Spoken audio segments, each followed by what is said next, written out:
Messieurs, dames, un plaisir à nouveau d'être avec vous dans cette émission Grande Tribune. Nous sommes donc le mardi 20 juin 2023. À toutes et à tous, merci de nous faire confiance. L'actualité aujourd'hui reste dominée notamment par ces nouvelles.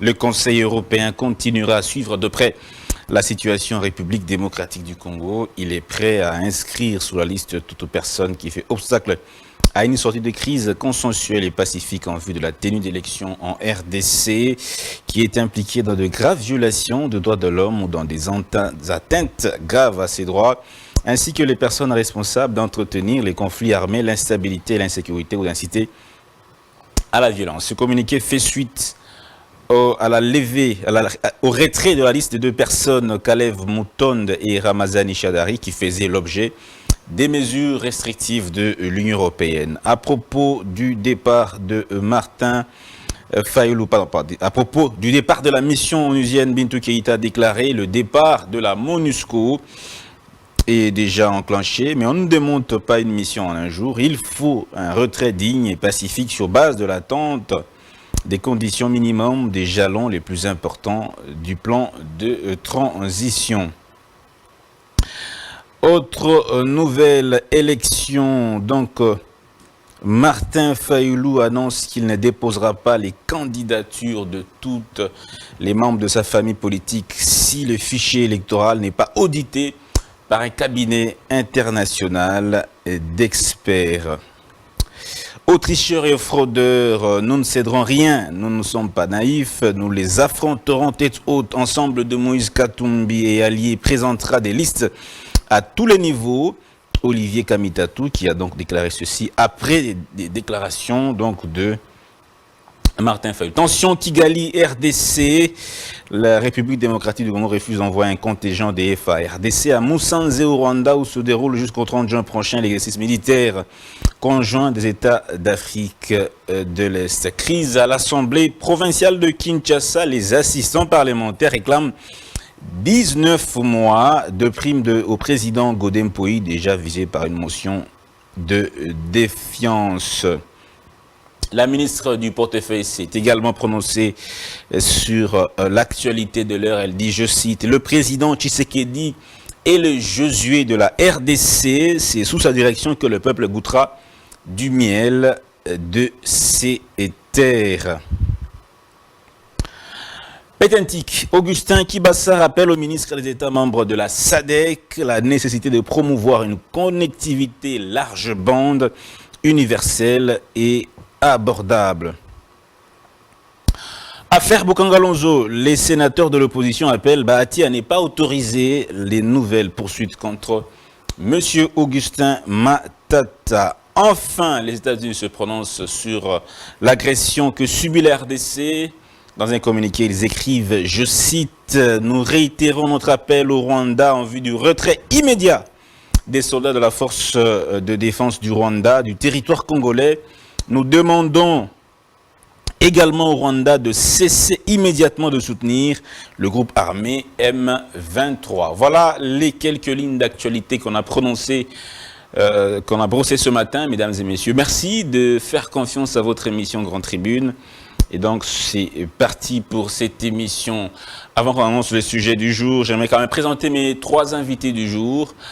Je commence par un habitué de Grande Tribune, un partenaire de tous les jours, Maître Freddy Mwamba. Bonjour Maître et merci de votre présence une nouvelle fois ici chez nous. Bonjour et merci de l'invitation. Je salue tous les téléspectateurs friands de cette émission qui nous suivent de partout à travers le monde. Et je souhaite que les débats que nous allons faire aujourd'hui soient un débat qui va faire en sorte que ceux qui nous suivent à la maison soient véritablement édifiés au travers différentes analyses que nous allons leur proposer aujourd'hui. Et je remercie aussi également le Seigneur Jésus-Christ de nous avoir donné les souffles de vie parce que c'est le cas de le dire, notre vie ne tient qu'à sa longanimité, c'est-à-dire à sa clémence. Voyez-vous, surtout qu'il a dit dans sa parole, ne t'ai-je pas donné cet ordre, fortifie-toi, hein, fortifie-toi, prends courage, hein, ne t'effraie pas, ne t'épouvante point, car l'Éternel ton Dieu est avec toi dans tout ce que tu entreprendras. Voilà, c'est Josué 1:9. Voilà, c'est cela. Et j'espère que tout ira pour le mieux. Voilà, c'est cela. Merci, Maître Freddy Mamba, cadre de la FDC du professeur Modeste Bati. Monsieur Freddy Kabouaï, plutôt, Monsieur Édouard Kabouaï. Bonjour, Monsieur Édouard, président de la fédération de l'UDPS Angola. Bonjour, Monsieur Édouard. Bonjour, mon très cher Dan, pour cette marque de confiance et qui est l'occasion que nous y trouvons pour parler de la République démocratique du Congo, notre mère patrie. Et aussi, j'ai saisi l'occasion pour saluer mes co-débatteurs ici sur le plateau, dont nous allons faire le tour d'horizon sur des situations qui nous guettent, et aussi saluer les téléspectateurs de cette grande tribune, la tribune qui fait valoir effectivement les informations crédibles et viables. Et d'ailleurs, j'ai toujours dit, nous qui venons sur le plateau, nous ne sommes pas plus que ceux qui sont assis sur leur canapé, tout à fait, en train de nous regarder. Ils ont vraiment les informations. C'est ça. Mais nous venons tout simplement pour y ajouter quelques indices, quelques ingrédients par rapport à des sources tout à fait, qui sont vraiment viables, afin de les mettre au parfum de l'évolution, l'avancement et l'évolution de notre pays. Donc, c'est là que je vous dis merci. Monsieur Dam. Merci, Monsieur Édouard Kabouaï. Monsieur Maître Éric Bisselot, vous êtes président de Consort. C'est une première pour vous d'être avec nous. Merci beaucoup. Cela, nous vous remercions pour l'invitation. Je vous salue également, chers compatriotes. C'est une grande tribune en effet, et ça fait plaisir, et j'espère que ce sera pas la dernière fois. En effet, je suis président du contrat social renouvelé, donc la commune de Consort, allié du parti politique Alliance des citoyens engagés pour la République et le changement.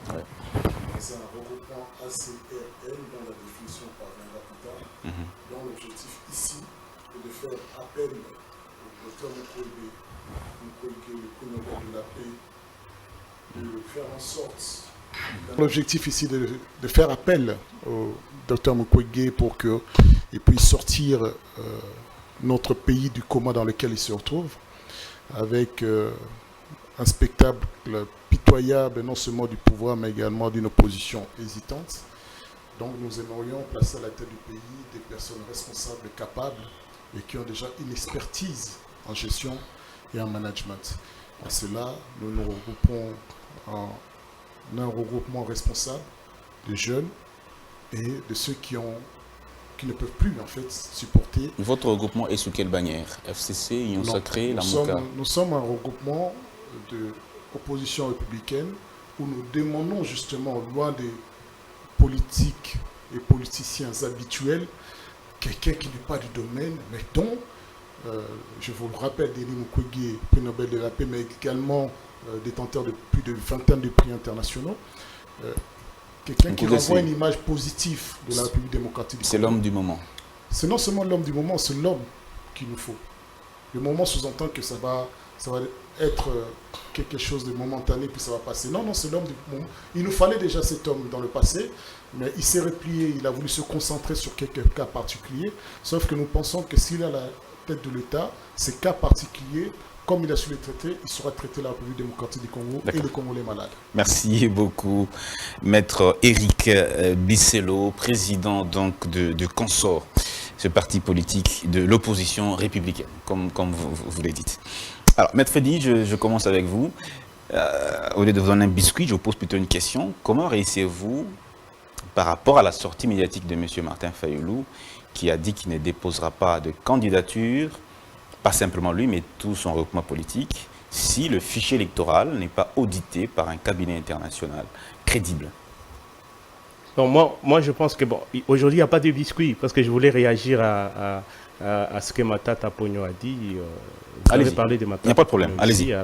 C'est important que je réagisse allez-y. Par rapport à cela. Ce que je sache, Matata Ponyo s'est trouvé en Guinée, il a appliqué rapido pour venir, n'est-ce pas, affronter la justice en République démocratique du Congo.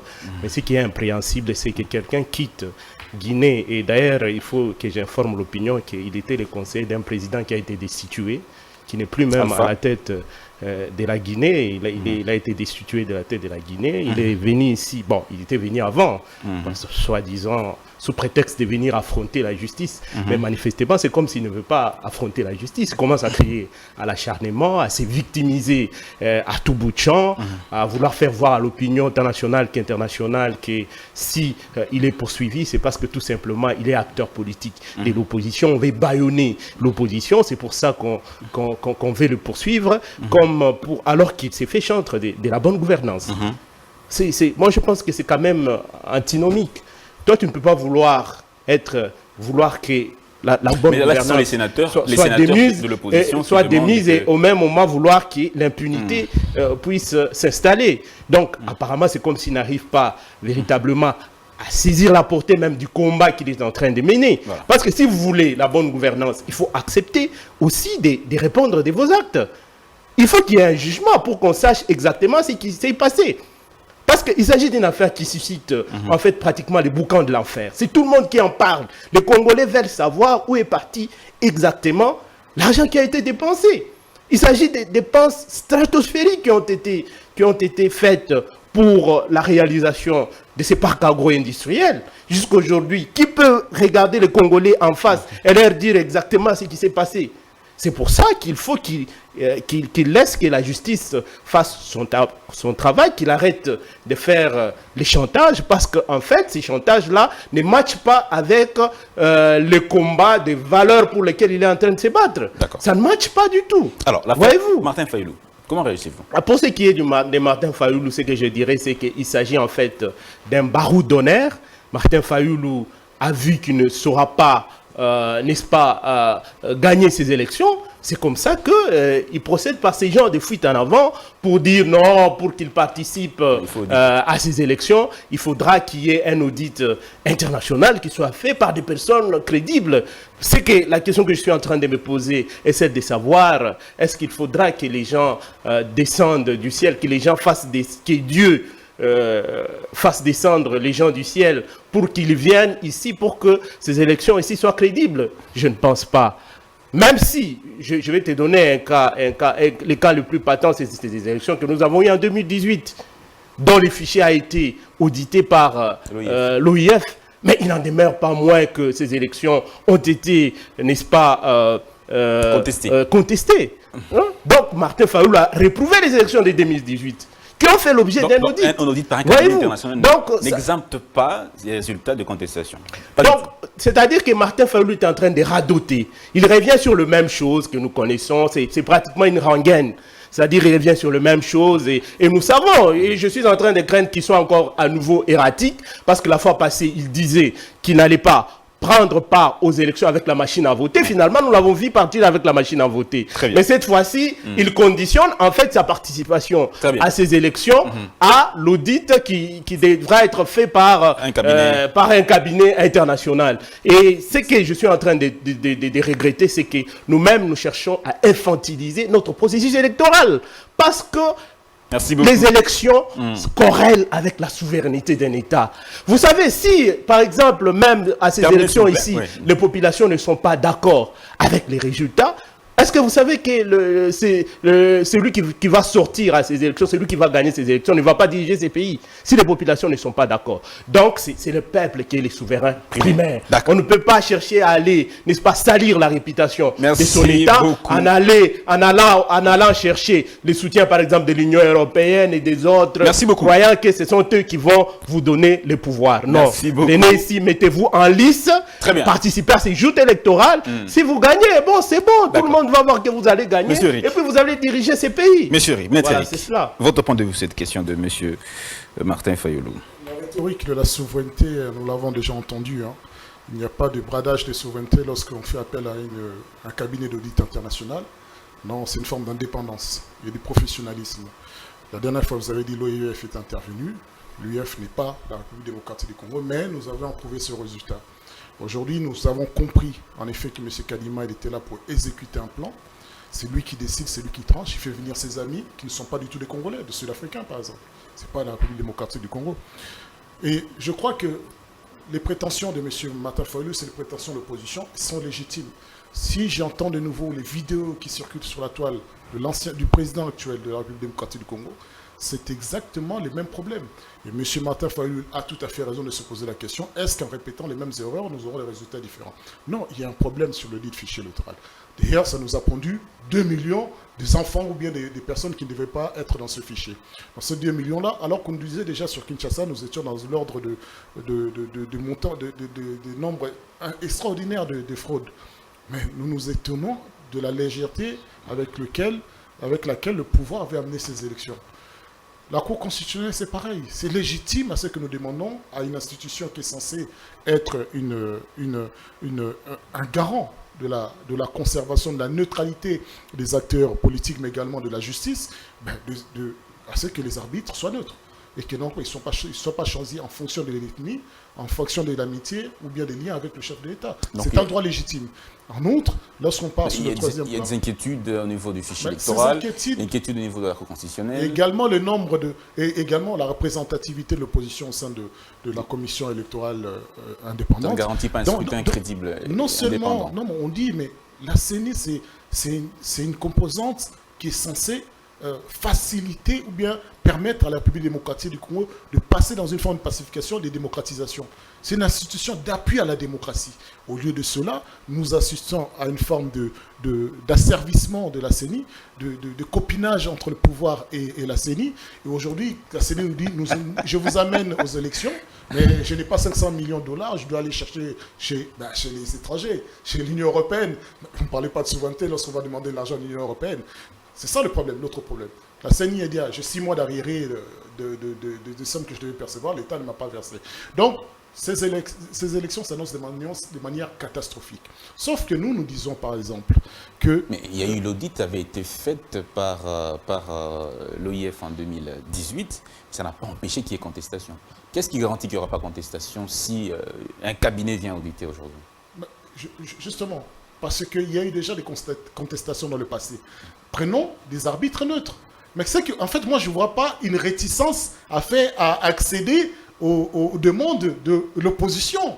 Mais il n'y a pas, ça n'altère en rien la qualité ni les résultats. En tout cas, pour nous qui sommes objectifs. Mais par contre, ça altérera, certainement, ça va nuire à toutes les préparations du pouvoir, notamment la préparation liée à la fraude. Mais nous disons une chose à M. Fayulu, que la dictature n'a pas d'état d'âme.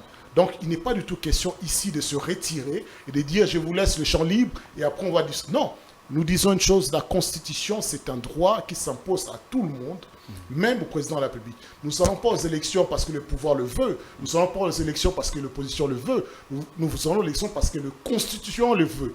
Le Constituant, il est au-dessus de la présidence de la République. Le Constituant, il est au-dessus de la CENI. Donc, nous avons cette obligation d'organiser les élections et d'y arriver. Mais en outre, permettez-moi juste de chuter par là, cher Dan, de dire que lorsque nous voulons le changement du Congo, le changement des Congolais, mais nous allons à ces élections. Tricherons pas, nous allons demander aux Congolais de nous soutenir pour qu'il y ait un contrôle accru face à ces dérives dont on voit déjà les extraits à travers les machines qui se perdent à gauche et à droite, à travers les déclarations de certaines entités africaines qui disent en effet qu'il y a une disparition de machines. Mais nous sommes sereins sur une chose, c'est que nous avons le peuple congolais derrière nous, et le peuple congolais a besoin du changement. Fraude ou pas, vous allez voir qu'il y aura le changement à la fin du mandat du chef de l'État, c'est-à-dire dans quelques mois à peine. Donc je rappelle, c'est 5 ans, non pas 5 ans plus...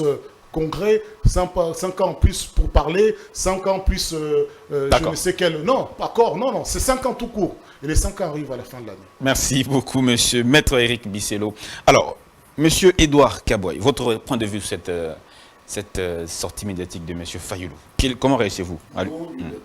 Nous sommes bâtis pour avoir un rendez-vous démocratique. Vous comprenez?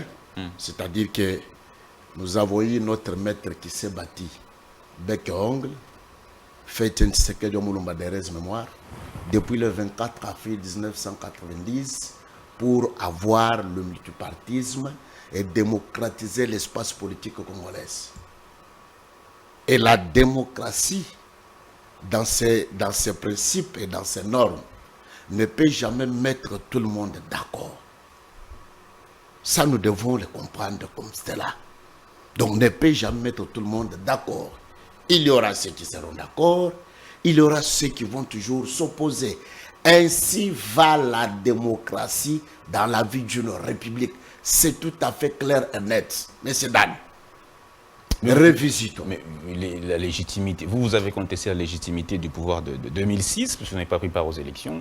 Et ceux qui vont vous contester aussi, vous allez accepter qu'ils vous prennent pour des élus non légitimes. Non, mais moi je vous dis que ceux qui tiennent de tels discours, c'est comme a dit mon compatriote, ce sont des faux fuyants, ce sont des fuites en avant. Ils savent que nous devons éviter déjà la honte aux urnes en 2023. Parce que, comme ils le savent, ils sont en train de voir l'adhésion populaire qu'a signé cette population derrière le président de la République, Félix Tshisekedi. Ils sont en train de voir cela. Et ils savent mieux que le résultat qui seront publiés par la CENI, mais portera toujours Félix Tshisekedi vainqueur, et ces résultats-là, ça sera haut la main. Et je crois qu'ils sont en train d'éviter les 0,0%, les 1%, etc. Oui, c'est ça effectivement. Parce que quand vous nous parlez de Fayoulou, qui est Fayoulou? Fayoulou, c'est une fabrication de l'IDPS, comme vous le savez. Et croyez-vous qu'un élève peut dépasser son maître? Parce que le maître de Fayoulou, c'est Félix Tshisekedi.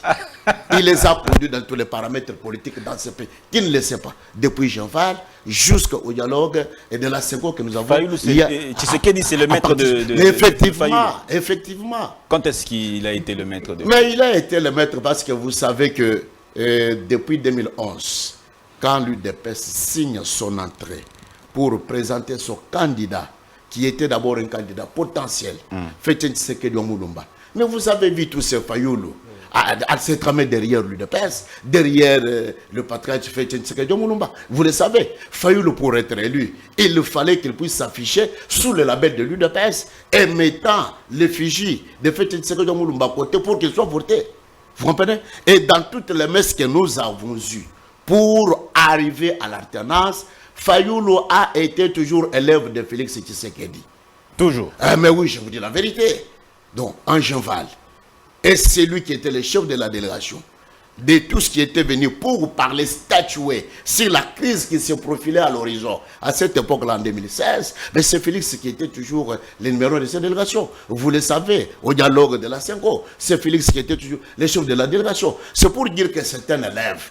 Ce monsieur a passé tout son temps dans une distraction énorme, et puis dans des danses avec toutes ces musiques qu'il avait mis sur le pied, en lieu place de préparer son électorat. D'ailleurs, mon frère, ami, quand vous parlez des élections, mais il faut d'abord caricaturer d'ailleurs même ces partis politiques-là. Est-ce que ces partis-là ont quel ancrage sociologique, à quel ancrage politique ici dans notre pays pour qu'il fasse le pouce devenir président de la République? Je crois que c'est son rêve. Comme ça est donné à tout humain qui doit rêver de devenir président de la République. Mais il n'a pas encore travaillé sa machine qui fait le mettre au-dessus. Le vote, ce sont les membres du parti qui votent ou c'est la population qui vote? Non, mais d'ailleurs, le parti là doit y avoir en son sein un électorat déjà consistant capable d'élire son président. Avant de demander le vote de la population. Vous êtes sûr qu'aujourd'hui, vous allez pouvoir battre Fayoulou sans embâche? Je vous dis si toutes les conditions sont... Si toutes les conditions se réunissent, à plate couture, d'égalité, vous allez le battre à plate couture. À plate couture. À plate couture. Sans embâche. Effectivement. Mais laissez-moi rencontrer ce qu'a dit Maître. Maître, quand il parle de copinage, etc. Bon, je ne sais pas, ils vivent sur quel espace terrestre. Le train des élections est en train de parcourir son chemin. Il est en train de suivre son cursus normal. Ok? La CENI, d'abord, Denis Kadima n'est pas d'un parti politique. Maître ne peut pas me prouver le contraire. Il ressort ici d'une société civile, pas la moindre aussi. Et ce n'était pas les partis politiques qui ont allé pour élire M. Denis Kadima. Mais c'est la confession religieuse. C'est ça le juste écouté de chez nous en RDC. Bien que les deux confessions religieuses majeures, ils peuvent. Celle qui c'est parce que patronner cette confession. Je vous dis que parce que c'est des confessions religieuses que vous voulez. Mais ce sont des confessions religieuses qui ont toujours l'habitude d'usurper la qualité dans des processus électoraux. Toujours. Ils n'en ont pas l'apanage, mon frère ami. Ils n'en ont pas même. Et d'ailleurs, nous, on les savait avec vous. Et ils avaient déjà leur candidat qui était au boutiquier derrière. Vous le savez, ce n'est pas ici que je peux décrire tout cela. Et maintenant, Denis Kadima est là, a été investi président de la Commission électorale nationale indépendante. Bien clair et comme le de roche. Merci. Le calendrier a été publié. Et l'enrôlement a été mis en exergue.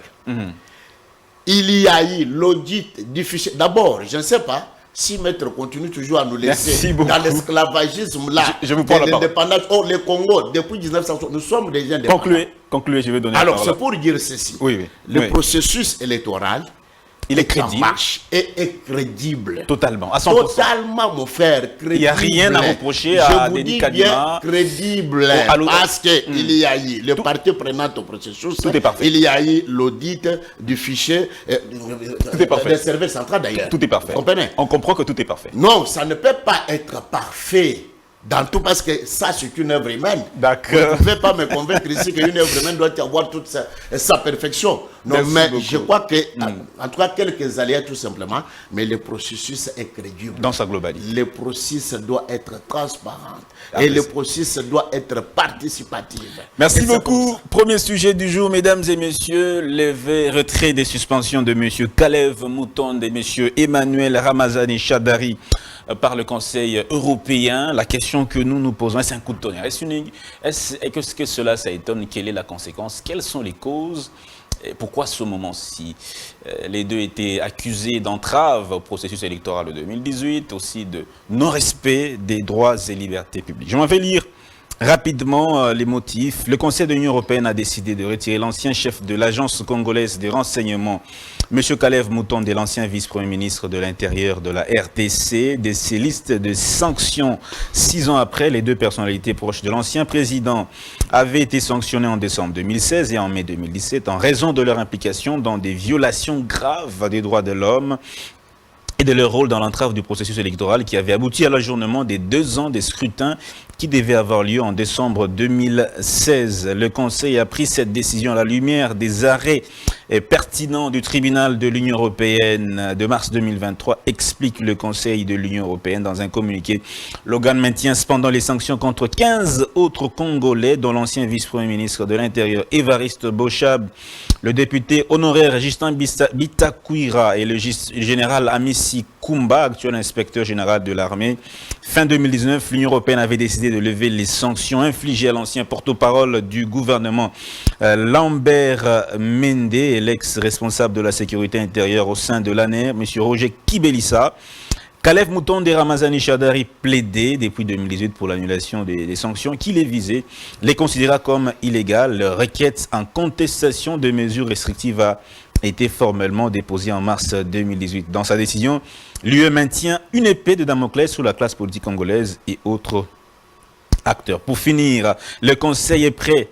Dans un communiqué final, le Conseil est prêt à inscrire sous la liste toute personne qui fait obstacle à une sortie de crise consensuelle et pacifique en vue de la tenue d'élections en RDC, impliquée dans de graves violations des droits de l'homme ou dans les atteintes graves, ainsi que les personnes responsables d'entretenir les conflits armés, l'instabilité et l'insécurité ou d'inciter à la violence, souligne donc cette résolution. Suspension de retrait plutôt des sanctions contre Kalev Moutonde et Ramazani Chadari sous les listes de l'Union européenne. Mesdames et messieurs, est-ce que c'est une décision qui est, selon vous, qui est justifiée, selon vous? Voilà la question que nous posons à nos... Alors, Maître Freddy Mamba, je commence avec vous cette thématique. 5 minutes, réglez votre montre. Est-ce que c'est justifié, selon vous? Bon, moi, la question que je suis en train de me poser avant de répondre à votre question, parce que vous dites que c'est justifié, peut-être qu'ils ont estimé que bon, les faits pour lesquels ils ont eu à sanctionner ces personnalités politiques tombent peut-être en désuétude, dans le sens où, pour le moment, ils n'occupent plus des fonctions, je ne sais pas moi, où ils peuvent influencer quoi que ce soit sur la scène politique en République démocratique du Congo. Ils ont trouvé que c'était quand même probablement inopportun qu'ils puissent encore garder ces sanctions-là. C'est comme ça qu'ils ont eu à lever ces sanctions. Mais ma préoccupation, c'est plus parce que je crois que vous avez lu ces communiqués-là, in extenso de l'Union européenne. Ils parlent aussi des sanctions qui doivent être prises à l'encontre des personnes qui exploitent illicitement les ressources naturelles en République démocratique du Congo. Mais ce que moi, je n'arrive pas à comprendre, c'est que parfois, ils prennent des mesures qui sont cosmétiques à l'égard de ceux qui exploitent les ressources naturelles dans notre pays. Dans la mesure où tout le monde sait, moi je pense qu'on n'a pas besoin de mettre des loupes pour savoir que les commanditaires de l'exploitation illicite des minéraux dans la partie orientale de notre pays, c'est Kagame. Ça, tout le monde le sait. Mais il n'y a aucune mesure, aucune sanction. Il y a les droits de l'homme, les noyaux durs, qui sont bafoués ici dans ce pays, chaque fois dans la partie orientale de notre pays, à cause, n'est-ce pas, de l'armée rwandaise qui est en train de commettre des exécutions à l'égard des compatriotes là-bas. Des exécutions sommaires se commettent chaque jour ici à l'égard des compatriotes par l'armée rwandaise qui se trouve dans la partie orientale de notre pays. Aucune sanction. Aucune sanction contre Kagame. Et ses hommes. Et ses hommes. Kagame et ses féos et ses affidés là. Aucune sanction.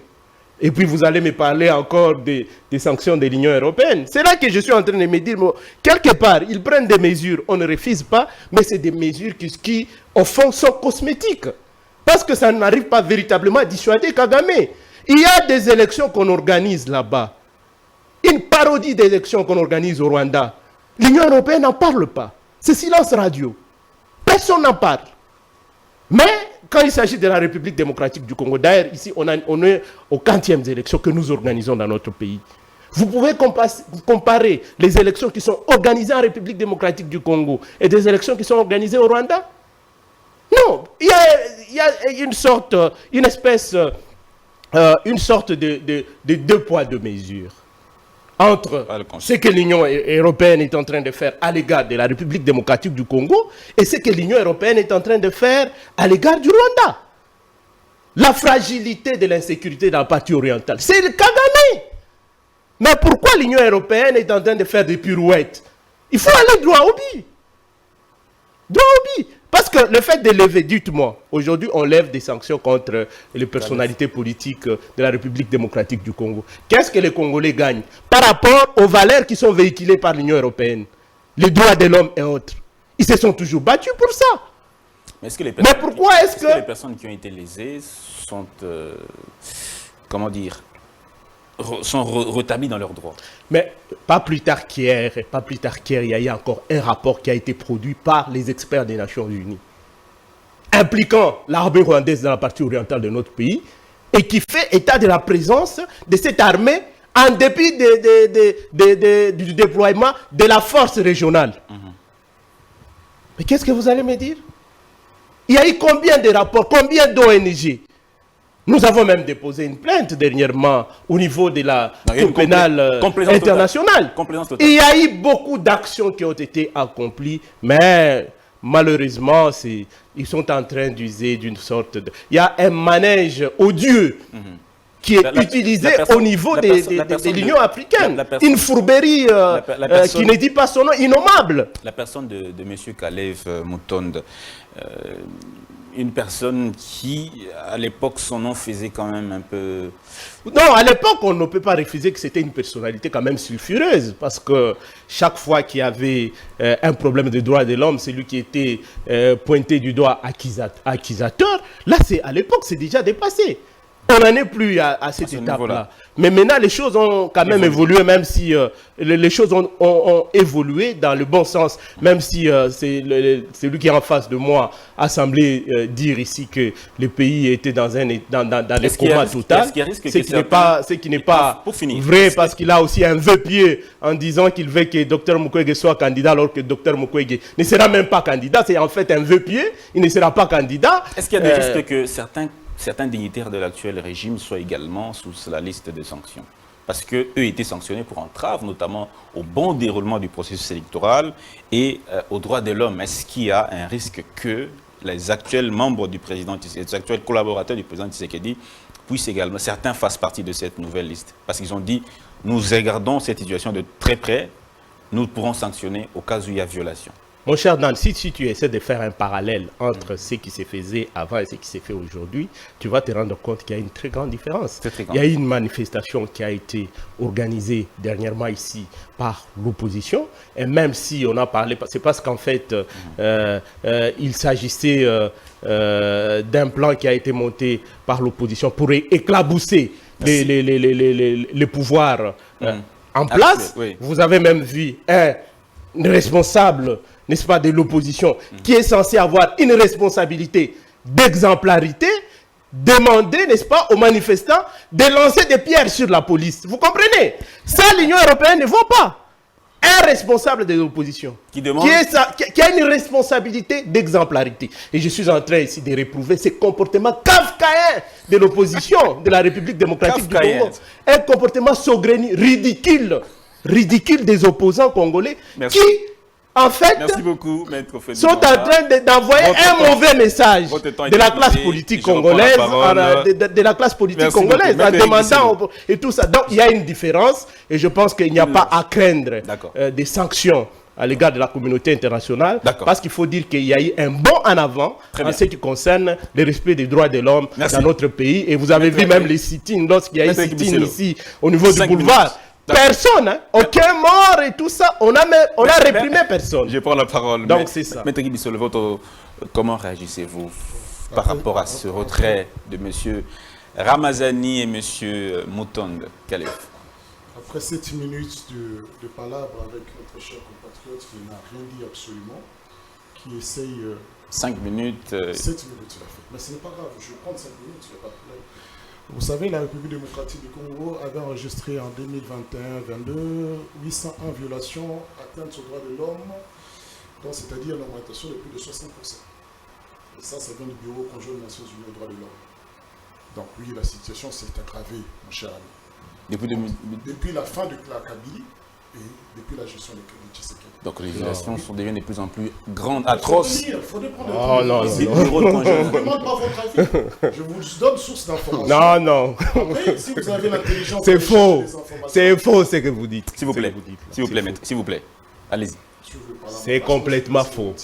Il faudrait rester calme, soyez apaisé. Je suis calme, il n'y a aucun problème. Tout d'abord, c'est ça la première des choses. C'est-à-dire que quand on voit des policiers même balancer des pierres, quand on voit des policiers maltraiter un enfant de 12 ans, on devrait avoir un minimum de réserve pour parler de ce genre de situation. Parce que c'est ça qui est une violation flagrante des droits de l'homme et des droits de l'enfant. Précisons cela, parce que c'est un être à part dans le droit. Donc venez ici nous parler, la situation va mieux. Vous savez combien de Congolais meurent chaque jour? Vous savez combien de femmes sont violées? Vous savez combien sont des... Mais que dire de ceux qui embrigadent des enfants? Laissez votre co-débatteur poursuivre dans son argumentaire. Vous allez réagir après, s'il vous plaît. Allez-y. Il vous appartiendra de prouver qui embrigade qui. Et ce que nous retenons, c'est que, comme le membre de DPS, le cadre de DPS disait, Fayoul était l'élève de Tshisekedi. On a retenu aussi aujourd'hui qu'on sait déjà que Félix Antoine Tshisekedi est l'élève de Kabila. En élève de Kabila, au lieu de prendre des stratégies pour opprimer, pour oppresser, pour manipuler, pour commettre les mêmes bêtises avec les mêmes acteurs. Attendez, Tshisekedi élève de Kabila, comment ça? Comment vous faites le parallèle? Comment vous faites ce parallèle-là? Je reviens. Tshisekedi est entouré de qui? Des cadres de Kabila, de ceux qui ont travaillé pour Kabila, de ceux qui ont joué avec Kabila, de ceux qui, parmi le tas là, l'amorce, Kabila a cherché 15 personnes qu'il n'a pas trouvées. Et eux tous se sont partis avec 500 politiques derrière Tshisekedi. Le Tshisekedi, avec les élections, fait comme exactement la même chose. Sans parler de l'Union sacrée qui est l'archétype. Ce que l'ANR faisait à l'époque de Kabila, c'est la même chose. Excusez-moi, un cas est un cas. Aujourd'hui, l'ANR arrête des gens. Aujourd'hui, il y a toujours des cachots non répertoriés. Il y a toujours des détentions, des violations des droits de l'homme. Jean-Marc Abound, il est arrêté sur quel fait? Il est où? Député national. Donc, vous voyez, la manière dont Moukiba il a été arrêté comment? Selon les normes de la loi. Donc, arrêtez de dire des âneries, s'il vous plaît. Il faut respecter les Congolais quand ils souffrent au quotidien. Ce n'est pas parce que vous êtes un mangeur que vous devez nous apprendre, nous faire avaler du connaître. Nous voyons la réalité. Et lorsque nous voyons un homme comme Denis Mukwege, qui vit au quotidien la réalité, nous ne pouvons que nous approprier son combat. Et avec dignité et respect. D'accord? Je reviens à dire. Vous croyez, c'est le 5 qui est l'élève de Kabila n'a pas compris que l'Union européenne fait planer une épée de Damoclès sur lui et ses amis. Parce qu'eux, ils ont plus d'intérêt en Europe que la Kabila en avait avec les Chadar et compagnie. Ils n'avaient pas autant d'intérêt en Europe. C'est sur leur tête.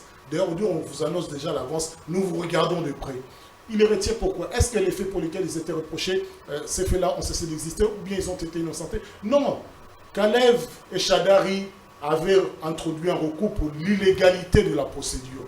Donc, soit la procédure est illégale pour l'ensemble des acteurs condamnés, soit la procédure est légitime. Dans ce cas-là, on devrait, parce que ces crimes-là n'ont pas cessé.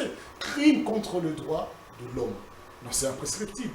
Il faut un moment de bon sens. Mais je vous le rappelle, en tant qu'élève, il devra apprendre de son maître. Ouais, son maître, comment il est dans la réserve? Il est dans la prudence et dans la sagesse. Un minimum. Mais quand même, quand on a vu certaines marches de l'opposition, il n'y a pas eu autant de morts qu'à l'époque de Kabila. Vous vous souvenez de la marche de 2015? Oui. Il y a eu beaucoup de morts, cette marche qui protestait contre le couplage des élections à l'identification de la population. Il n'y a pas eu autant de morts. Ces jeunes qui ont été brûlés au siège de l'UDPS. Oui. Mais aujourd'hui, quand l'opposition marche, est-ce qu'on a autant de bavures, autant de morts, autant de blessés, des personnes qui ont perdu le membre de leur famille? Rossi Mukendi, Thérèse Kapangala, tous ces gens-là. Est-ce que c'est légitime de comparer la période de Kabila et la période de Tshisekedi? C'est légitime à chaque fois qu'il y a une violation des droits de l'homme. Il n'y a pas de demi-violation. Mais il ne faut pas dire des bêtises aussi. Il ne faut pas dire que pendant cette période, pendant ces 5 ans... C'est pas possible, maître. Oui. Une violation des droits de l'homme, c'est une violation de l'homme. Ce n'est pas une demi, une grande. C'est lui qui dira qui méritera plus ce qui méritera le moins. Mais parce que vous avez dit tantôt que l'époque de Tshisekedi est plus grave que celle de Oui, parce que c'est le rapport qui le dit. Violation des droits de l'homme. Ce n'est pas moi, c'est le rapport du bureau de... Vous, en tant qu'analyste indépendant, vous trouvez que c'est juste ce rapport-là? Oui, ce sont des études. Ce sont des études. Ici, c'est ce que manque, en fait, c'est des études dans ce pays. On ne sait pas combien de chômeurs il y a, on ne sait pas combien de morts il y a à chaque année, on ne sait pas des écoles que vous avez construites, on ne sait pas combien de Congolais finissent des études sans trouver un travail, on ne sait pas combien de femmes... Donc on ne sait rien, on ne sait même pas combien de Congolais... Merci beaucoup. En 5 ans, vous n'avez rien produit. Merci beaucoup. Moi, je disais juste que... Pour finir. Oui, parce que c'est ça qui était le parallèle qui était intéressant. Entre Félix Tshisekedi qui essaie de copier le maître Kabila, il devrait comprendre une chose. Et que les Blancs les avaient déjà remis. Les Blancs, il a fait 300 voyages quand même. 300 voyages, 900 millions de dollars sur les frais de la République. Ce n'est pas son argent, c'est l'argent de la République. C'est mon argent, c'est votre argent. D'accord? Pour quel résultat? Ces Blancs-là, vous dites, vous voyez un détournement. 300 voyages, il était parti où? À Kanyama CC? Il était parti avec Kingasani?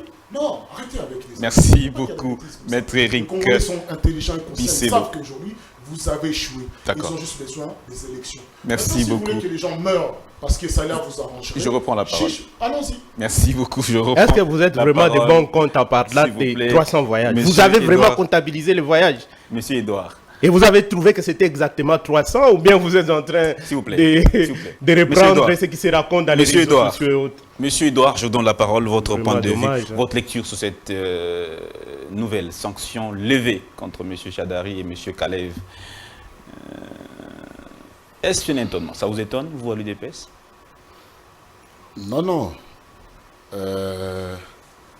Nous savons très bien que l'Union européenne, il y a des personnalités politiques du pays qui faisaient l'objet d'une sanction par rapport à des mesures restrictives de l'Union européenne en raison de leur implication dans des violations graves des droits de l'homme et l'obstruction du processus électoral en 2018. C'est ça la mesure. Et d'ailleurs, selon Africa Actualité, quand nous faisons cette investigation, il nous dit que les sanctions de l'Union européenne liées aux violations des droits de l'homme et à l'obstruction électorale restent en place et des mesures restrictives à l'encontre de 15 personnalités aussi qui continuent à s'appliquer. Mais nous sommes les nationalistes. La RDC ne vit pas à la dépendance de l'Union européenne.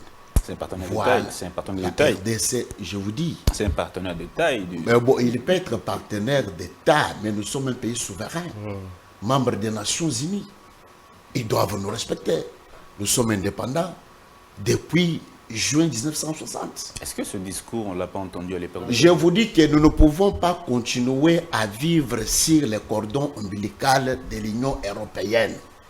Voilà la quintessence de la démarche de l'UDPS à ce que nous ayons dans notre pays notre cour pénale qui doit juger tous ceux qui ont commis des bavures, des dévis, des violations flagrantes ici dans notre pays. Vous trouvez ça normal que l'Union européenne sanctionne Kalev et Chadari? Mais je vous dis, est-ce que quand vous allez... Est-ce que c'était normal? Quand vous y allez, oui.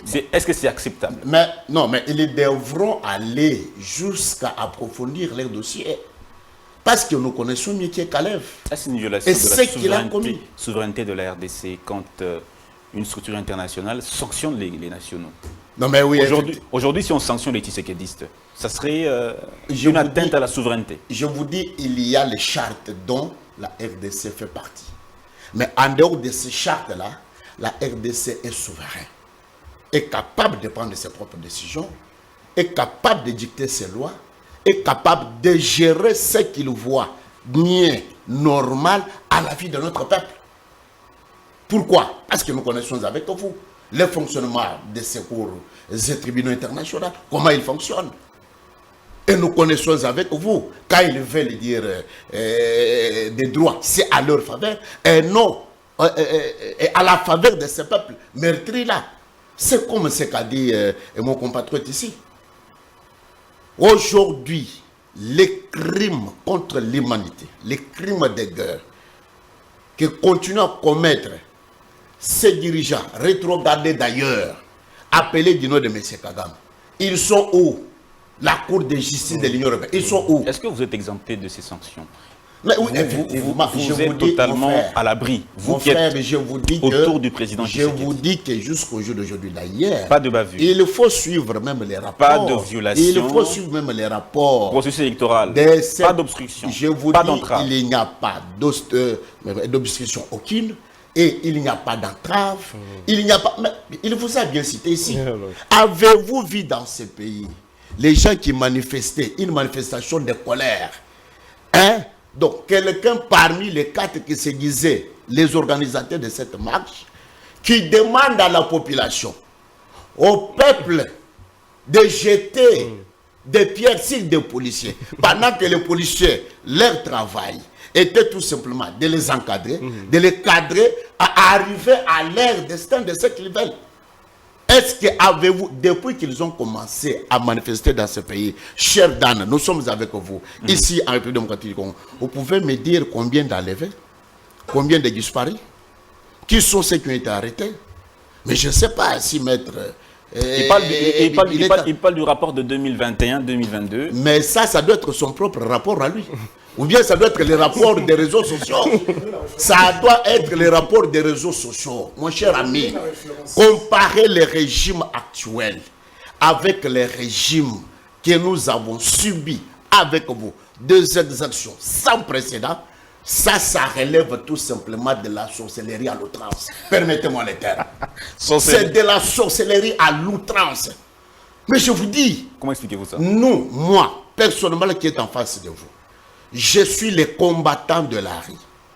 Nous sommes le 26 novembre 2011 à l'aéroport international d'Indil pour accueillir notre leader. Vous savez combien ce jour-là ont été, je dis bien, ils ont tiré à bout portant. Et combien de morts dans les rapports de ce qu'il est en train de dire là. Hein? Nous venons dans ces pays, comme vous le savez, vous, le 2016, quand, au mois de septembre, je crois, quand nous on réclamait que Kabila doit partir parce que les corps électoraux devraient être convoqués. Mais vous avez cité Thérèse Kapangala, vous avez cité Rossi Mukendi. Nous, l'UDPS, nos propres combattants, militants, ont été calcinés à la lance-roquette dans notre siège. C'est pour dire quoi? Comparer les rapports que fait Maître Rabat, j'ai dit que, en tout cas, ça doit être seulement tout simplement les rapports artificiels. Attendez. S'il vous plaît, c'est moi qui ai la parole. Merci. Vous savez, la politique exige aux acteurs d'avoir quelques doses de réalisme. Très bien, merci. Je crois que le maître tel qu'il est là, il doit faire un effort de faire la réelle politique et d'avoir les doses de réalisme politique. Parce que les doses de réalisme politique, ce qui veut dire qu'avec Félix Tshisekedi au pouvoir dans ce pays, il y a un lueur d'espoir. Merci beaucoup, M. Edouard Kabouaï. Le Congolais est en train de vivre un avenir meilleur et de l'espérance avec Félix Antoine Tshisekedi. D'accord. Ça, c'est clair et net. D'accord. Non. C'est pas même le docteur Mouton qui peut contredire cela. C'est toi qui dis. C'est toi, en fait. Voilà, c'est toi qui dirige les débats. C'est vous qui avez la politique. C'est toi qui dirige les débats. S'il vous plaît. Je me suis déjà retrouvé ici avec des opposants. Je ne me suis pas plaint. Donc c'est chacun, quand il prend sa parole, il se prononce. S'il vous plaît. Il n'est pas question de dire oh, les autres ont pris plus de temps que moi. Non. S'il vous plaît. Soyez conséquent quand vous venez à l'émission. S'il vous plaît. Maître Fedi, s'il vous plaît. Je donne la parole. Ne vous en faites pas. Alors, je peux donner la parole à M. Eric Bissilo. Je peux donner... S'il vous plaît. S'il vous plaît. C'est injuste. Je n'ai pas encore fini. Je peux donner la parole à M. Eric Bissilo. Je peux donner à M. Fedi. Ça ne veut pas dire que si M. Eric Bissilo vient de parler, je dois nécessairement donner à M. Fedi. Non. Les tours de rôle peuvent changer. Je vous donne quand même la parole. M. Fedi, je vous donne la parole. Kabila a dit qu'il n'y a pas 15 collaborateurs autour de lui. Mais le constat, c'est que la plupart des collaborateurs, pas la plupart, la majorité des collaborateurs du président Tshisekedi ont travaillé avec le président Kabila. Et il a même traité le président Kabila, et plutôt le président Tshisekedi, d'apprendre du président Kabila. Votre point de vue, votre lecture par rapport à ça. Bon, j'aimerais d'abord dire quelque chose. Ce qui est important et ce que l'opinion doit retenir, c'est que nous sommes dans ce qu'on appelle un microcosme. 3 minutes. C'est comme un monde politique, un petit monde politique. Nous sommes dans le microcosme politique. Il y a ces acteurs, en fait. C'est comme si vous êtes en train de me dire, Messi, comment Messi peut aller se retrouver encore dans Paris Saint-Germain, et aujourd'hui on commence à dire que Messi veut se rendre dans un club aux États-Unis. Vous comprenez? Donc c'est parce que justement c'est un joueur. Vous comprenez? C'est comme ça qu'on peut les solliciter à gauche et à droite. Nous sommes sur la scène politique qui a ces acteurs justement. Vous avez plusieurs partis politiques et c'est tout à fait normal que vous voyez un acteur politique qui quitte ici parfois et qui se retrouve de l'autre côté. Si seulement le combat que cet acteur politique est en train de mener est un combat des valeurs, à ce moment-là, il n'y a aucun problème parce que vous avez aussi des politicards aussi, ça ne manque pas. Mais pour quelqu'un qui est en train de mener son combat avec une certaine cohérence dans sa façon de faire de la politique, il n'y a aucun problème. Vous pouvez retrouver, parce que vous dites, c'est les mêmes qui étaient de l'autre côté qui se sont retrouvés. Moutadis, moi je peux dire Moutatis, Moutandis, parce que ce n'est pas sur toute la ligne, toutes les personnes qui ont travaillé avec le président Kabila qui se retrouvent encore aux côtés du président Félix Tshisekedi. Il y a aussi d'autres personnes qui n'avaient pas travaillé avec le président Kabila qui sont aux côtés du président Félix Tshisekedi. Je voulais rassurer mon compatriote parce qu'il dit je suis du côté des mangeurs et je suis un mangeur, c'est pourquoi j'ai dit non. Et il faut que je l'informe d'abord que moi je ne suis pas un rentier de l'État. Je suis, il sait qu'un avocat, c'est la profession libérale.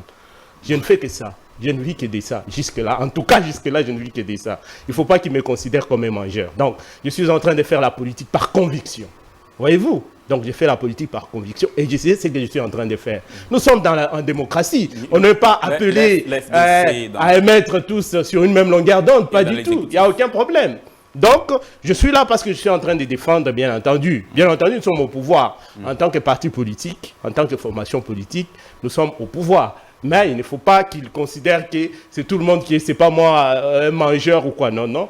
C'est pas tout celui qui est dans un parti politique qui est mangeur ou quoi que ce soit. Non. Mais nous avons quand même des responsables de notre parti politique qui sont aux manettes et qui font qui donnent ce qu'ils peuvent donner pour faire en sorte que ces pays puissent effectivement sortir de l'ornière. D'accord. Voilà, donc c'est cela. Merci. Donc je ne dirais pas, nous ne devons pas continuer avec cette sempiternelle chanson de dire que non. Voilà, Kabila n'avait pas 15 personnes. Et aujourd'hui, vous avez Félix qui va dire encore non.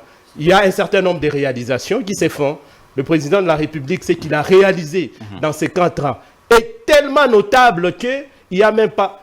Est-ce que vous pouvez vous figurer que nous n'avons jamais organisé une cérémonie de la francophonie dans ces pays? C'est la première fois. Il s'agit de la volonté politique. En 2012, il y a eu... Une expression la plus profonde de la volonté. En 2012, il y a eu quoi? Il y a eu... qui c'est... comment on appelle ça? Les sommets de la francophonie. Vous pouvez comparer un sommet de la francophonie et les Jeux par rapport d'abord aux dépenses qu'il faut déployer. Parce que ici, vous n'avez... Cite-moi les infrastructures que vous avez héritées de ces sommets de la francophonie. Quelles sont les infrastructures que vous avez héritées? Mais on dit qu'il y a une activité de la francophonie qui a eu ici. Mais ici, vous avez des infrastructures qui vont servir à la jeunesse congolaise, qui vont demeurer ad vitam aeternam. Merci beaucoup. Et donc, c'est des générations qui vont profiter en fait de ces infrastructures-là. Donc, c'est la volonté politique. On doit prendre le deuxième thème. En dehors de ça, il y a le projet de 145 territoires. Il y a beaucoup de choses qui se font. Le pays est en train de bouger. Maître Eric Bissello, je vous repasse la parole. La question sur les entraves des libertés démocratiques, les entraves liées au processus électoral.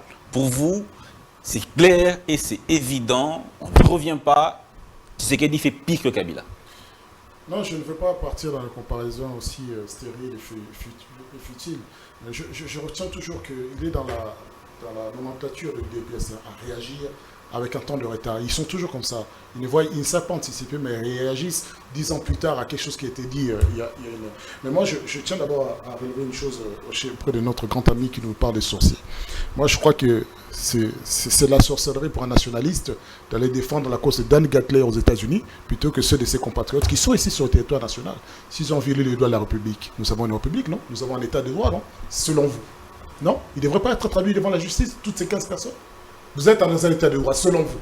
Mais vous allez défendre la cause de Dan Gatler qui pille la République, qui tue l'avenir de la République, de nos enfants, de notre richesse, parce que l'argent rentre dans vos poches. C'est ça la réalité. Et moi, je veux vous dire une chose. Si c'est de la sorcellerie, le jour, le fait de défendre la République démocratique du Congo, lorsque un an de prix de la prise de Bunagana, vous buvez du champagne. Si c'est de la sorcellerie, pendant que vous buvez du champagne, vous festoyez, il y a 40 personnes, des enfants et des femmes qui se font massacrer. Eh bien, laissez-moi vous dire que nous sommes 110 millions de sorciers dans ce pays. Et ces 110 millions de sorciers ne demandent qu'une chose, les élections, et que vous partiez. Mais tant l'Union européenne vous attend en effet au tournant, parce que tout ce dont vous avez accusé le pouvoir ancien de Kabila, également vous attendra à la sortie. Et je crois que je le répète, vos leaders ont plus d'intérêt en Europe que ceux qui ont travaillé avec Kabila pendant des années. C'est ça la réalité. Et d'ailleurs, même s'ils se retrouvent dans le Mangeois, c'est toujours la même chose. Mon cher Mangeois, vous êtes dans le Mangeois, vous avez beau dire tout ce que vous venez pas ici pour des plaintes, je suis avocat également, vous venez ici pour défendre des intérêts, mais des intérêts privés, particuliers. Vous ne défendez pas les intérêts de la République. Je ne veux pas comparer les actes de Tshisekedi avec ceux de Kabila, pour de simples raisons que... il s'agit ici de question de bilan. Nous attendons Félix Tshisekedi sur le bilan. Nous laissons aux organismes internationaux le soin de faire ce qu'ils ont l'habitude de faire. Les chiffres que je donne, ce n'est pas sorti de mon chapeau. Et c'est vrai que peut-être mes aînés, ils viennent peut-être de l'âge de pierre, ils pensent que les smartphones sont faits pour les réseaux sociaux. Non, il y a l'Internet. L'Internet, ça sert à aller chercher les informations. Ça veut dire même que Grande Tribune se trouve sur Internet. Les grands journaux, les rapports, tout est sur Internet. Prenez le temps de lire. Ça ne vous coûte rien. Prenez le temps de lire. Au lieu de venir pérorer pendant 10 ans, vous êtes sous les arbres à faire du Parlement debout et venez ici nous donner des leçons. Vous n'avez pas de leçons. La seule leçon que nous attendons, c'est dans la gestion concrète. Et là, vous avez failli. Là, vous avez fait exploser tous les paramètres, tous les chiffres comparables. Il n'y a rien qui vaille. Il n'y a rien. Donc, on peut dire, on peut espérer par rapport à l'avenir. Nous, les Congolais, ce que nous attendons, la comparaison va se faire aux urnes. La comparaison, si vous avez voulu la comparaison, aujourd'hui, vous asseyez, vous dire, voilà, nous avons fait ci, nous avons fait ça, c'est que nous... Voilà. Par rapport à votre bilan, par rapport à ce que vous aviez promis, quel est le parallèle? Il n'y en a aucun. Vous êtes en train de nous promettre, dans 5 ans, vous ferez mieux. Arrêtez un peu. 145 territoires. Ceux qui ont été installés, est-ce qu'ils sont payés? Non, 2 ans d'un paiement. Arrêtez un peu, vous êtes là en train de parler, vous n'avez pas l'argent. Vous êtes en train de Pour payer aujourd'hui les impayés, vous êtes obligé d'emprunter pour payer les fonctionnaires de l'État. Mais vous êtes dans quel monde? Vous nous parlez de... Mais je ne sais pas si vous êtes vraiment au Congo, ou bien prenez le temps de lire dans la chair, au lieu de venir dire et raconter des tanaderies comme ça. Non, il faut aimer la République, cher ami, cher Rafa. Il faut aimer la République. Et je vous dis une chose, ne soyez pas dans la rhétorique de dire j'ai la passion du Congo. Non. Mais ce que tu as lu là, tu ne le dis pas. Dis ce que toi tu as lu. Mais je vous l'ai donné. Au moins toi tu as lu. Dis-nous ce que tu as lu. Ma référence. Tu t'es documenté, non? Dis-nous ce que tu as lu. Donne-nous la quintessence de ce que tu as lu. Je ne sais pas si vous comprenez le français. Apparemment, vous je ne comprends pas. C'est toi qui comprends mieux. Oui. Comme tu comprends mieux, dis-nous alors. Non, je ne suis pas là pour vous apprendre. Il vous appartient d'aller voir vos maîtres. Oh là là. Il nous reste mon maître, c'est la République démocratique et les Congolais. Ils essaient des fois et de défendre leurs intérêts. Quelle République démocratique du Congo? Merci beaucoup, monsieur Éric Bisselo. Je termine carrément avec vous et je vais finir avec monsieur Edouard et monsieur Freddy. Alors, maître Éric Bisselo, 2023 approche. Vous êtes sûr que si vos recommandations, si vos revendications sont satisfaites, il n'y aura pas de glissement, il n'y aura pas de partage de pouvoir, tout se déroulera dans les conditions idéales. Parce que vous demandez plusieurs choses à la fois. Cour constitutionnelle, loi électorale, fichier électoral, bureau de la CENI. Toutes ces demandes, si on les aligne et on y répond, sûr et certain que les élections se viendront dans le temps, dans le délai, conformément à la Constitution. Oui, l'opposition demande plusieurs choses à la fois, mais ces choses-là ne demandent pas une année pour être exécutées. Nous avons vu déboulonner le président de la Cour constitutionnelle parce qu'il aurait pris une mauvaise décision en un quart de tour, et on en a changé, ça n'a pas pris des semaines, hein. Ça n'a pas pris des mois non plus. La loi électorale, n'en parlons pas. La loi de la répartition des sièges, complètement ubuantesque, parce qu'on est en train de donner des sièges à des lieux qu'on ne contrôle pas. La CENI n'a pas enrôlé tous les Congolais sur le territoire national. La CENI n'a pas pu arriver à certains coins. Et vous êtes en train de dire que c'est normal, tout va bien. Les Congolais vont donner leur voix, mais il faut avoir honte. Mais cela dit, moi je vais vous dire une chose. Je vous l'ai dit, nous irons aux élections. Pas parce que le pouvoir veut tricher, veut nous... Non. Le délai constitutionnel du président de la République, c'est 5 ans, tout court. Pas 5 ans plus dialogue national, pas 5 ans plus concertation, pas 5 ans plus glissement. Il n'y a pas dans la Constitution. En tant que juriste, je me contente de ce que dit la loi. Et le fait de ne pas organiser la Constitution, le fait de ne pas respecter la Constitution, le fait de violer la Constitution, c'est de la haute trahison. Et dans un état normal, attendez-vous à ce que son juge naturel lui demande compte. Merci beaucoup. Normal. Merci beaucoup, maître. Monsieur Edouard, 2 minutes. Élection en 2023. Vous pensez que vous êtes sous la voie de l'emporter, quoi qu'il en soit, compte tenu de votre bilan, vous voulez l'emporter? Mais oui, effectivement, nous avons un bilan à défendre. Maître, tel qu'il est là, il sait qu'il est dans un état de droit. Tel qu'il est là. Or, dans un état de droit, il y a aussi la liberté d'expression et d'opinion librement, comme il le fait, contrairement avec les 18 ans du régime Kabila. Aujourd'hui, ils peuvent injurer Tshisekedi, personne ne sera arrêté par rapport à ça, etc. C'est-à-dire que nous avons un bilan largement positif à présenter à ce peuple. Il faut dire à notre maître en face de nous que la Constitution congolaise prévoit le mandat du président de la République. Le président de la République a pour 5 ans, renouvelable une seule fois. 5 ans renouvelable. Renouvelable une seule fois. C'est ça la Constitution. Renouvelable après élection. Mais oui, effectivement, c'est aussi que nous sommes en train d'aller pour discuter encore les renouvellements là. Le renouvellement là, vous voyez. Et puis, en dehors de ça, je vous dis, mon frère Dan, dans ce pays, quand nous n'y étions pas encore au pouvoir, nous avons comptabilisé plus de 5 millions d'enfants qui n'avaient pas un système scolaire. Ces parents-là, les dominés, qui ont retrouvé leurs enfants sur les bancs de l'école, ils voteront pour Félix Tshisekedi. Aujourd'hui, les fonctionnaires que nous on avait trouvés, moyennant $25, s'il faut faire les taux de change à l'époque, c'est-à-dire 25 $, tout à fait, qui se trouve aujourd'hui avec 250. Wow. S'il faut comptabiliser, ce fonctionnaire-là votera pour Félix Tshisekedi. 30 secondes, oui. Félix Tshisekedi sera réélu. Vous savez pourquoi? Parce qu'il a trouvé un billet moyennant en prévision 4 milliards de $, mais pour le moment, nous sommes en train de jongler à 15 milliards de $, les prévisions budgétaires. Vous avez vu Félix Tshisekedi a imposé une discipline financière et il a élevé ce que nous appelons avec vous aujourd'hui IGF pour contrôler, pour barricader la route à tous les pilleurs, à tous les corrupteurs et les corrompus. Et ce sont ces gens-là qui voteront Félix Tshisekedi. C'est pour vous dire que ce processus ici, il est un ticket gagnant. Il n'aura pas de vous avez vu maître. Je prends le discours et ceux qui n'ont pas de discours, nous avons pu la défendre et nous serons relire. Ça, c'est clair et net. D'accord, merci beaucoup. Maître Foudy, on termine avec vous sur cette thématique. L'opposition est en train de se battre pour que justement les chances soient, pour elle, elles soient égales. Vous pensez que dans ces conditions-ci, le président Tshisekedi ne peut que l'emporter, compte tenu de son bilan, comme j'ai demandé à votre collaborateur? Bon, moi je pense que le président de la République a réalisé un certain nombre de choses. Et vous savez que nous sommes dans un pays qui est d'une complexité abyssale.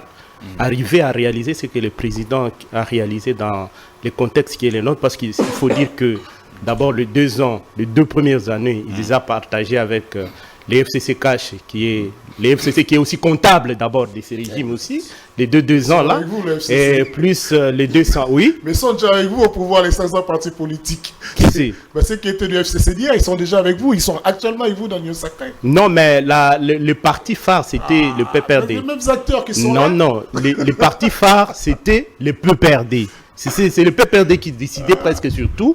Et le PPRD ne va même pas prendre part à ces élections. N'est même pas concerné par ces élections. Parce qu'ils avaient déjà dit que ils ne vont même pas participer à ces élections. Ils sont dans leur ils ont pris leur congé sabbatique calmement. On n'a pas de problème avec eux. Vous avez aujourd'hui Martin Fayoulou qui a aussi emboîté les pas, qui s'est retiré du processus électoral. Nous sommes en démocratie. C'est son choix de se retirer du processus électoral. Vous avez même celui que vous êtes en train de défendre ici, Dr Mukwege, qui ne sera même pas candidat. Qui ne sera même pas. C'est vous qui êtes en train de les supplier. Vous les suppliez pour qu'il soit candidat parce que vous estimez que avec lui les choses vont probablement marcher, ce qui est tout à fait un rêve. Vous êtes dans vos fantasmes. Dans vos fantasmes le plus loufoque, dans vos fantasmes le plus loufoque, il n'y a pas de problème. Nous vous concédons ce droit-là de rêver qu'il sera, je ne sais pas moi, ou candidat, il n'y a aucun problème. Mais nous sommes pragmatiques. Nous sommes pragmatiques, nous soutenons le président de la République qui sera candidat, qui a accompli un certain nombre de choses que le Congolais apprécient. Et au moment venu, nous allons dire aux Congolais ce que le président de la République a réalisé. Et voilà, ce sera. On n'est pas comme vous qui êtes en train de rêver. Voilà, donc c'est différent. Voilà, donc c'est ça. Merci à tous de nous avoir suivis. Non, on ne parlera pas de la MONUSCO. Portez-vous bien. On se retrouve donc demain avec le même plaisir sur Congo Buzz Télévision. Allez.